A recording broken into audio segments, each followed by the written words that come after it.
होता है, हनुमान जी को जो सिंदूर चढ़ा हुआ होता है, गणेश जी को जो सिंदूर चढ़ा हुआ होता है, माता के मांग में जो सिंदूर भरा हुआ होता है, वो सिंदूर आया कहां से? ये पूरे विश्व की माताओं को, ये पूरे भारत देश की नहीं, संपूर्ण विश्व की माताओं को ये मालूम होना चाहिए कि गणेश जी पर चढ़ा हुआ सिंदूर कहां से आया, सिंदूर का जन्म कहां से हुआ, हनुमान जी पर चढ़ा हुआ सिंदूर कहां से आया, उस सिंदूर का जन्म कहां से हुआ। नारी के मस्तक पर जो सिंदूर भरा रहता है, वो सिंदूर आखिर नारी के मस्तक पर आया, तो वो सिंदूर का जन्म कहां से हुआ, उस सिंदूर की प्रबंधता क्या?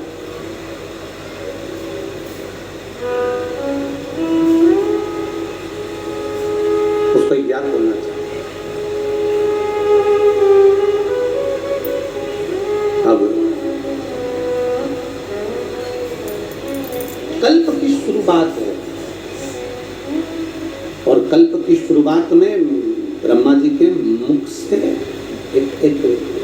व्यक्ति ने, एक मानव ने, एक विचित्र सा मानव, उसके उनके मुख से जमाई लेने पर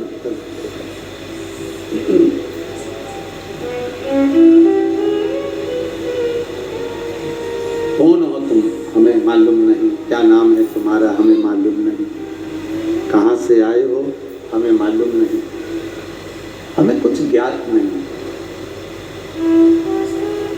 ब्रह्मा जी ने देखा बड़ा वीर है, चेहरा लाल, शरीर लाल,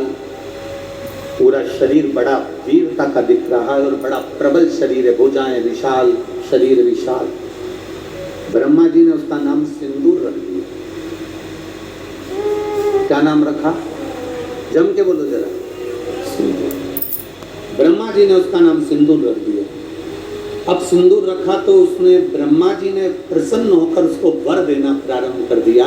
कि सिंदूर, तुम दिखने में भी सुंदर हो, वीर भी हो, प्रबल भी हो, तो हम तुम्हें वर देते हैं कि तुम जगत में वीरता के रूप में रहोगे, प्रबल रहोगे, तुम्हारी भुजाओं का बल प्रबल रहेगा, तुम्हारे भीतर एक तेज हमेशा भरा रहेगा, तुम्हारे तेज को देखकर स्वयं यम के दूत भी डरेंगे।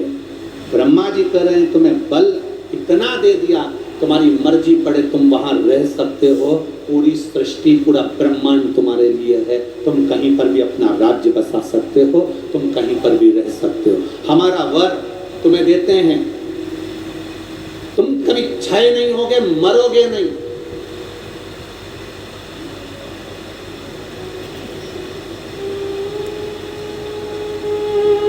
पीछे शंकर भगवान खड़े थे, भगवान देवती ने, महादेव ने कहा कहां का वर दे रहे, हिम्मत है नहीं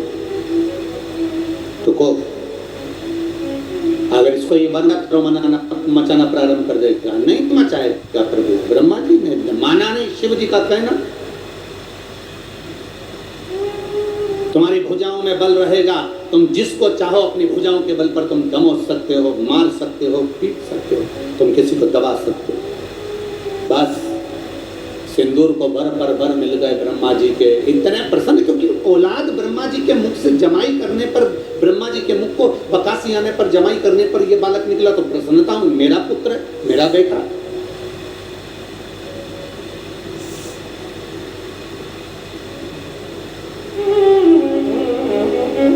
बेटे को लायक बनाओ, मना नहीं है, बेटे को खूब पढ़ाओ, मना नहीं है, बेटे को लायक बनाओ, मना नहीं है, पर बेटे को इतना लायक मत बना देना कि वो अपने माँ बाप को ही नालायक समझने लगे। बेटे को लायक बनाना, पढ़ाना, खूब पढ़ाना, पर बेटे को इतना लायक मत बना देना कि जिस माँ ने उसको समझाया, जिस पिता ने उसकी एजुकेशन पर खर्च करा, जिस माँ ने उसको पढ़ाया, जिस पिता ने अपनी नौकरी कर कर कर रुपया बचा बचा कर अच्छे कॉलेज में भेजा, जिस माँ ने उसके कपड़े, उसका पहनावा, उसका रहन सहन, जिस माँ ने उसको बना बना कर भोजन खिलाया, जिस पिता ने अपनी पूरी जिंदगी बेटे को एजुकेशन देने में, पढ़ाने में, आगे बढ़ाने में लगा दी, एक दिन बेटा अपने माँ बाप को नालायक समझे, इतना लायक मत बनाना। बेटों को लायक बनाओ, बच्चों को लायक बनाओ, पढ़ाओ, खूब पढ़ाओ, और संस्कार देकर पढ़ाना। जो बच्चे संस्कार लेकर नहीं पढ़ते पढ़ते तो हैं और उनमें संस्कार नहीं होते तो एक दिन माता पिता को वो नालायक समझने लगते हैं। हमारे मम्मी पापा में तो अकल नहीं है, हमारे पापा तो हर कुछ के देते हैं, हमारी मम्मी तो हर कुछ बोल देती है, हमारी माँ में तो अकल नहीं है, हमारे पिताजी में तो अकल नहीं है। जब तुम्हारे बच्चे तुम्हारे मुंह पर कह दे कि तुम्हें अकल नहीं, तुम चुप बैठी रहो, तुम्हें अकल नहीं, तुम चुप रहो, जब तुम्हारे घर के बच्चे बोलने लगे ये शब्द, समझ लेना कि तुमने पेटों को लायक तो बनाया पर संस्कार देकर लायक नहीं बनाया, इसलिए वो तुम्हें नालायक समझ